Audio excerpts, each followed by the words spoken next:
Bueno, ahora voy a conversar con Julio Borges, presidente de la Asamblea Nacional. Hay muchos temas, porque qué semanita esta, ¿no? La Asamblea, TCJ, sentencia, juicio, nulidad, inmunidad, bueno, OEA, nacional e internacional, Sí, todo claro. está movida y noticiosamente hablando. Lamentablemente algunas noticias malas, las buenas las estamos esperando, porque yo creo que aquí tiene que haber un entendimiento y una conversación de la gente, ¿no? Para, como dice, hablando se entiende la gente. Bueno, antes quisiera agradecer, estuve en Barquisimeto en un homenaje que me hicieron la Fuerza Viva, incluyendo la Fundación Macario Yepes, de Yanira Graterol, Fede Cámara, Arzobispado. Estoy muy complacido por ese reconocimiento a la modesta labor que uno cumple.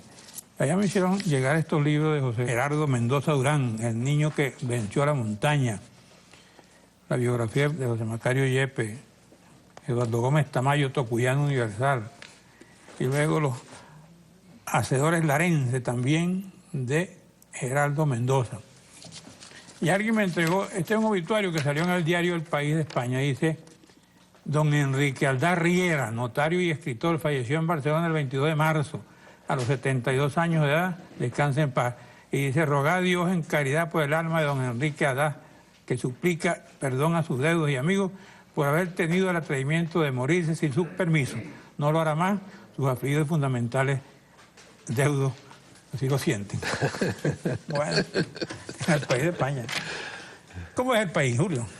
Mira, el país está en una situación que, como dicen los chinos, ¿no? Que el concepto de crisis tiene dos puertas, la del caos y la de la oportunidad. Y así está Venezuela. Estamos en un momento de crisis que o nos abre las puertas a una gran oportunidad de cambio, a una gran oportunidad de progreso, a una gran oportunidad de sustituir todo este sistema que está destruyendo y empobreciendo el país, o lamentablemente vamos a más caos y por lo tanto a más pobreza. En manos del gobierno está buena parte de la decisión, no toda la decisión, pero buena parte de la decisión. ¿Lo que tú crees que debe hacer el gobierno ya? Es muy sencillo. El gobierno lo que tiene que entender es que el país pide un cambio democrático ya. El gobierno tiene que entender que Venezuela quiere elecciones, y no porque es un antojo, sino porque corresponden elecciones. Desde el año pasado, que se las robaron, a las de este año, que hay que hacerlas, y eso se está acumulando como una expresión. Tú hablabas de que hay que entenderse, y por supuesto que hay que entenderse, pero la mejor manera de entenderse en un país en crisis es cuando todo el mundo habla, y la mejor manera de hablar en democracia es a través del voto. De manera que yo siento que no hay otro camino más seguro, más sólido y más participativo para recomponer este país que está como un rompecabezas roto, que el voto para armar de nuevo la convivencia en Venezuela y armar un proyecto común que no tenemos Cuando ahora. todas las elecciones, ¿te refieres a las mega elecciones o te refieres a las elecciones de gobernadores? Bueno, si yo estuviera en los zapatos de Maduro, Ajá. lo lógico es que Maduro tuviera en este momento la sensibilidad no solamente de la crisis política, que no es nada comparada con la crisis humana que está viviendo el país. El hecho de que tengamos niños que asesinan a funcionarios y oficiales de la Fuerza Armada, como sucedió en Sabana Grande, o niños que mueren porque no hay alimentos, o ancianos que no mueren porque no hay medicina, o padres de familia que no pueden mantener a su familia, o jóvenes que se van del país, que ese drama humano no sensibilice a Maduro para decir: yo tengo que ponerme de lado y permitir que el país en unas nuevas elecciones recomponga el país, presidente, incluso Asamblea Nacional, gobernadores, alcaldes. Es lo lógico, es lo que yo haría si tuvieran los zapatos de Maduro, tener la grandeza. ¿Y cuál sería la vía que Maduro encontraría para llegar a esa meta? Eso es muy sencillo, eso es una decisión. Hay tiempo. Es que es lo único que habría tiempo, que Maduro en este momento dijera: yo convoco al país para que haya elecciones. Aquí nadie puede estar por encima de la Constitución como pretende Maduro, ni nadie puede estar por encima de la ley como pretende Maduro. Aquí nadie puede estar por encima del pueblo como pretende Maduro, todo lo contrario. Este es el momento en el cual hay que ir a la gente, a que la gente vote, a que la gente opine, a que podamos construir una sola Venezuela, no dos Venezuelas o tres Venezuelas fracturadas como tenemos hoy, donde se muere la gente o por violencia, o por hambre, o por mengua, porque no hay medicina, o porque se van del país. Correcto. Tú planteas eso de Maduro, ponle que Maduro te llegara a hacer caso, pues a Julio Borges. Al país, a mí no. No, al país. Al país. ¿Qué hay después de eso? ¿Está preparada la sociedad venezolana, la oposición, para un cambio de gobierno, por ejemplo? Bueno, es que ese es el punto, Carlos. El reto de la Venezuela de hoy, que es lo bonito de lo que viene, porque eso va a venir, es que no se trata solamente de cambiar de gobierno. En Venezuela hay que cambiar de gobierno y sobre todo hay que cambiar de sistema social y de sistema económico.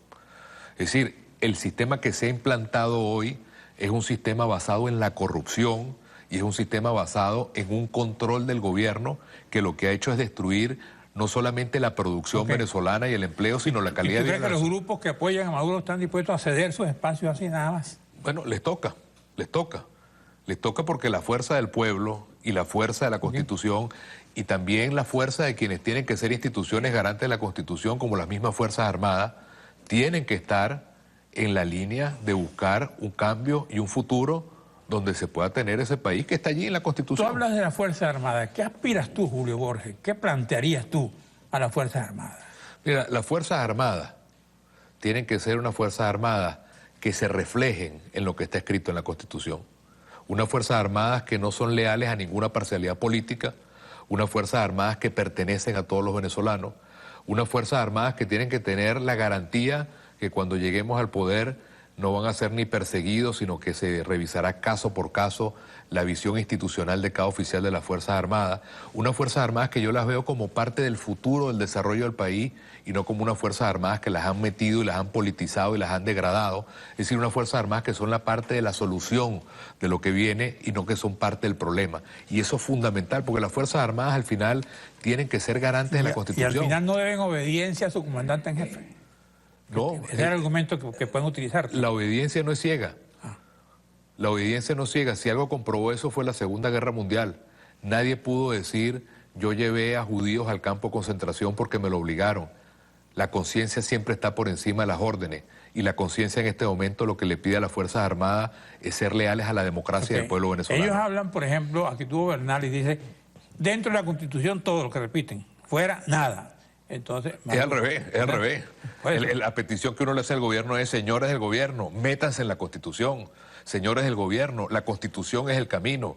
La Constitución es lo que permite que tengamos reglas de juego. Quien se ha alejado de la Constitución, quien ha roto la Constitución es Maduro, y cada paso que da, como lo ha demostrado en estas últimas horas, el mundo entero reacciona y dice la Constitución, la democracia, el voto, la justicia social. ¿Cómo ve Julio Borges las últimas sentencias del Tribunal Supremo de Justicia donde hablan de acabar con la inmunidad, por ejemplo, mientras estén en el ejercicio? Porque eso también lo aclaró Bernal, dice que la inmunidad es hasta donde señala el ejercicio de la función parlamentaria. Ahora, ¿cómo ves tú eso, todo eso? Lo importante no es cómo lo ve Julio Borges. Bueno, ¿cómo lo ve el país? ¿Cómo lo ve la Asamblea? ¿Cómo lo ve el mundo? A mí me impresiona cómo el mundo entero reaccionó con esa sentencia. A mí me llamaron presidentes de otros países, hablé con los cancilleres de toda América Latina, con presidentes del Parlamento en Europa, en América Latina, pero no llamaban para preguntar qué pasa. Del mundo entero llamaban para decir, en Venezuela hay un golpe de Estado, en Venezuela violaron la Constitución, estamos apoyando al pueblo venezolano y a la democracia y el gobierno tiene que llamar a elecciones para recomponer un golpe de Estado que se dio en Venezuela. Eso fue unánime. Te estoy hablando desde presidentes, cancilleres, parlamentos, partidos políticos, en todas partes del mundo. Cuando tú rompes esa sentencia, ¿cuál es el mensaje que estás mandando? El mensaje es que hay que rebelarse frente a la injusticia. El mensaje es que hay que rebelarse frente a un gobierno y una sala constitucional que está violando la Constitución. Y a los magistrados de la sala constitucional tiene que llegar el mensaje. ¿Esa sentencia tiene nombre y apellido? Bueno, entiendo que es tan crítica la crisis que hay en el TCJ que ya la sentencia no la firma un solo magistrado, sino que la firman todos para protegerse entre todos. Pero sepan todos que están cometiendo crímenes de lesa humanidad porque están yendo contra los derechos humanos de los venezolanos. Y ustedes saben que esos crímenes no prescriben. Y hoy se sienten poderosos, pero mañana, pasado mañana o luego, la justicia en Venezuela o en el mundo irá contra quienes han atentado contra los derechos humanos de los venezolanos. Bien, en un periódico la versión de un programa de Silvia Flores, donde ella habla que todavía hay diputados que están bajo la órbita de un juicio penal. ¿Tú oíste eso? Mira, no lo sé. Vamos a un receso, regresamos. Vámonos.